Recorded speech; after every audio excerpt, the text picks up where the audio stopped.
time to adjust to the newfound hearing ability. They just give up. They only wear the hearing aids for an hour or two at a time.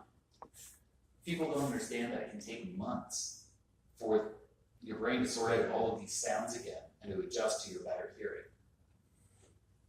Remember, it takes years for people to realize they're losing their hearing, and then years again before they realize that they need hearing help. Do we need to fix some of the algorithms so that they recognize the sound of heartbeats, of people breathing, of just regular noise, and completely cut them out? And then slowly bring them back in so the brain can readjust?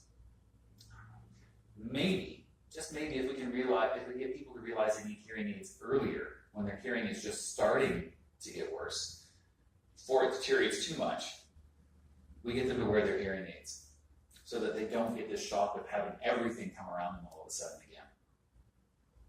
You know, another short story from the family, because I like family stories.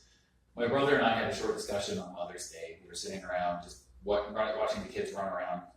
He's got 7 kids. And we were joking about what I do for a living a little bit here and there. And then he said to me, you know, when I'm a bit older, I'm going to be a customer of yours. And I said, well, why? He goes, well, right now I'm having problems sometimes hearing, like, talking to one kid when all the others are running around in the area. I said, we all do that. He goes, no, it's not like that. It's really hard to focus on just what they're saying.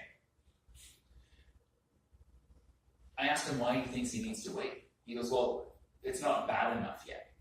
And I said, well, if it's not bad enough yet, why don't you get them so that you can get better and you don't have to worry about this or that? He's a police officer. He definitely needs good hearing to do what he does.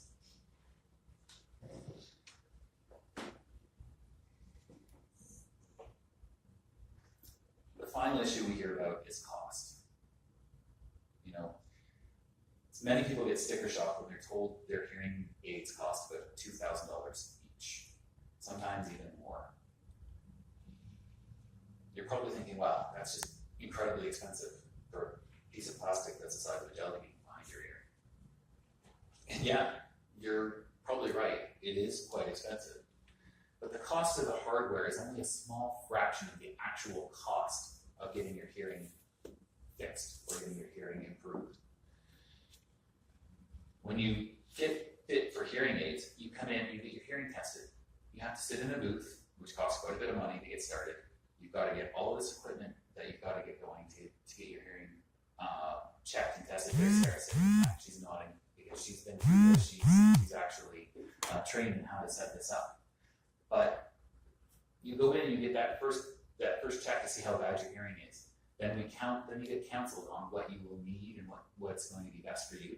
If your hearing is severe to profound, you're actually going to get your ears molded, the inside of your ears molded, so that they take casts and actually make full inserts that go into your ear, so they can actually put more sound into your ear so it doesn't leak out. After that, you go back home, you wait for a couple of weeks. When your new hearing aids come in, you get finally tested, finally fitted, you get retested, everything goes smoothly, you get to hear things better again, you're in a nice quiet room so you don't get all of this crazy noise, and you're happy. Then you go out into the world. And you wait for a little while, and a couple of weeks later you come back in, you see your hearing healthcare professional one last time. And they do a couple of little tweaks to your hearing, to the fitting, to the actual programming in the hearing aid, and actually go through a few more things, some hair bits and pieces. And then maybe a little while later, you come back in to get the earwax cleaned out of them because you can't hear well anymore, and they're full of wax, things like that. All of these things are all charged up front, and they are what causes most of the cost in your hearing. Maybe, just maybe, we can get the hearing healthcare professionals to break out what their services actually cost. Today, people will pay for service. They don't want to pay for a product, but they will pay for service. So maybe we should get the hearing healthcare professionals to break out what their services actually cost. And when that is shown to people, then we'll maybe be able to get OHIP or other governments to actually pay a little bit more. Currently, they pay about $500 per hearing aid to help out here in Ontario.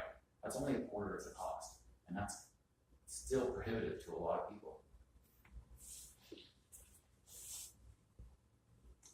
So as we drive all these things up, and maybe we need to break them out. What about if we can take the hearing healthcare professional out? Have you guys seen the Dr. Scholl's, you know, you stand on the thing and it tells you which inserts you should put in your shoes? Maybe we can develop something like that for hearing aids that will self-fit you. You put in a pair of good earphones, you do a couple of things online, and it'll tell you exactly what you need. How many of you guys have heard the Yanny versus Laurel debate that's been going on the last couple of days? Right? Hearing is very subjective.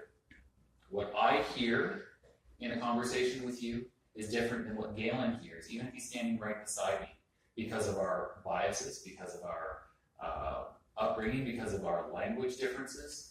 If your English isn't your first language, you're going to hear things totally different than what I hear, as English is my first language. And the same thing would happen if I was to go to France and try to listen in French, because I learned Quebec French, not real French. Sorry. So hearing is such a subjective thing, it's going to be very, very difficult for us to do something like that self-fitting.